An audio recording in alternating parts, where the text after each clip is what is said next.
Time Inc. acquires Myspace's parent company. Pandora might be selling itself over growth problems. Gravitational waves are detected in the universe for the first time ever, and more. It's Thursday, February 11th, and this is Crunch Report, presented by Toyota. Hey everybody, Time Inc. has announced that it has acquired Viant, the company that owns, among other things, Myspace. Terms of the deal were not disclosed, but the deal is that Time will become a majority owner of Viant, with the Vanderhook family, which founded Viant, retaining a minority stake. Viant also includes the advertising cloud product, that's its own product, Vindico, Specific Media, and Zumo. You might not have heard of those, neither have I. Time will combine Viant's business with its own to create a more powerful hub of big data and ad targeting. This is all sounding very familiar. That's what people do these days. Time Inc. draws 150 million visitors each month to over 60 websites, including People, Sports Illustrated, InStyle, Time Magazine, Real Simple, Southern Living, and Entertainment Weekly. Has a lot of them.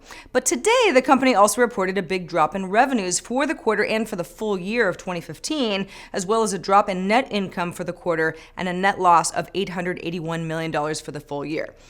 Now, if you haven't heard of Viant, I don't blame you. It rebranded in 2015 from Interactive Media Holdings, which was previously called Specific Media. That was during the Justin Timberlake era when it acquired Myspace in 2011 from News Corp, which sold it as a huge loss after Facebook kind of took over and ate Myspace's lunch. Myspace says, though, that site visits currently range between 20 million and 50 million users each month. I don't know. Earlier today, the New York Times reported that Pandora was potentially looking to sell itself, and that sent Pandora shares up about 10%. But then this afternoon, the company's Q4 2015 earnings report wasn't so great. 81.1 million listeners, that's up from 78.1 million in Q3, but down from 81.5 million a year ago, so they're actually losing people. The company beat on revenue with $336 million, but missed on earnings per share. Now, Q4 total listening hours hit 5.37 billion. That's up 4.5% quarter over quarter and 3% since a year ago. It's just not super strong growth, really, when you look at the numbers. And after hours trading, Pandora's stock was down 10%, has since recovered somewhat, though. Revenue is up 25% year over year, and that sounds good, 25%. But the company also lost $169 million in that time frame after paying out royalties. Plus, Pandora's just got more competition these days. Apple Music has reportedly passed 10 million subscribers, and it comes pre-installed on iPhones. That's very convenient. And then, of course, there's Spotify. Both services do a lot of what used to make Pandora very special and unique. Online dating has taken off among the youngest U.S. adults. Those are people between 18 and 24 years old. 27% use rate, according to a new study by the Pew Research Center. But it's not just millennials, because rates of online dating have also risen significantly for U.S. adults between 55 and 64 years old. Oh. In total, Pew found that 15% of American adults have used online dating sites or mobile dating apps, which is up from 11% 2 years ago. The research is based on a survey of 2,000 U.S. adults conducted in June and July of last year. The survey also found that nearly 1 in 10 American adults have used a dating app on their phone specifically, which is up from just 3% in 2013. You might call that the Tinder effect, or at least the Tinder trend. On that note, those who have tried dating apps and sites don't always enjoy the experience. 80% say, yeah, it's a good way to meet people, but almost half feel it also comes with an element of danger.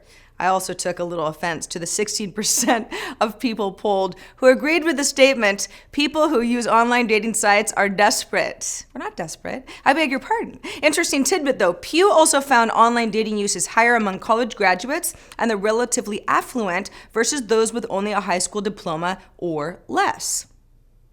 Human resources software provider Zenefits is having a shit sandwich of a week, everybody. Right before the crunchies on Monday, CEO Parker Conrad resigned over multiple investigations into potentially criminal misconduct by the company.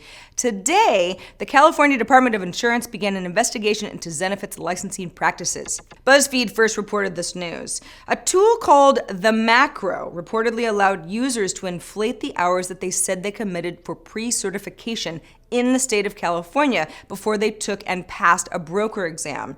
But even after passing that exam, by not technically completing all those pre-licensing classes, several of the company's brokers could be disqualified.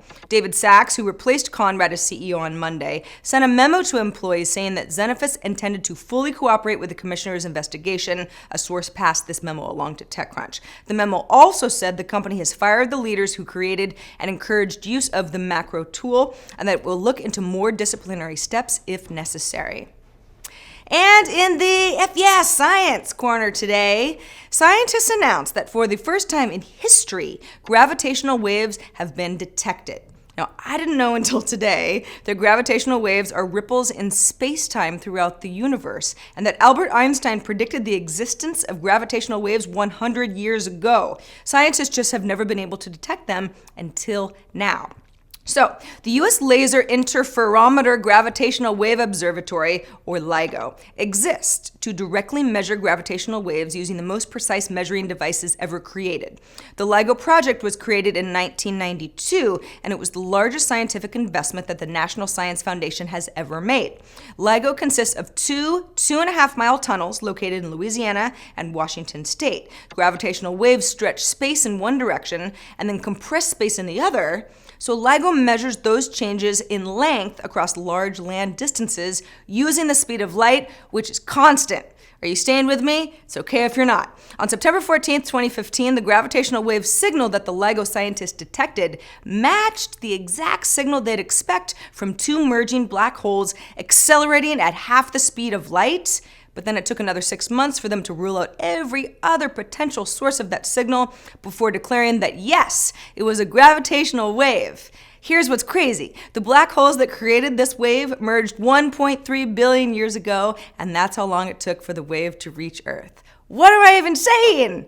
Yay, science! That is the report for today. I'm Sarah Lane. Crunch Report airs every weekday at 7 p.m. Eastern, 4 p.m. Pacific on TechCrunch.com. You can also find us on iTunes and on YouTube. Thanks for watching. See you tomorrow.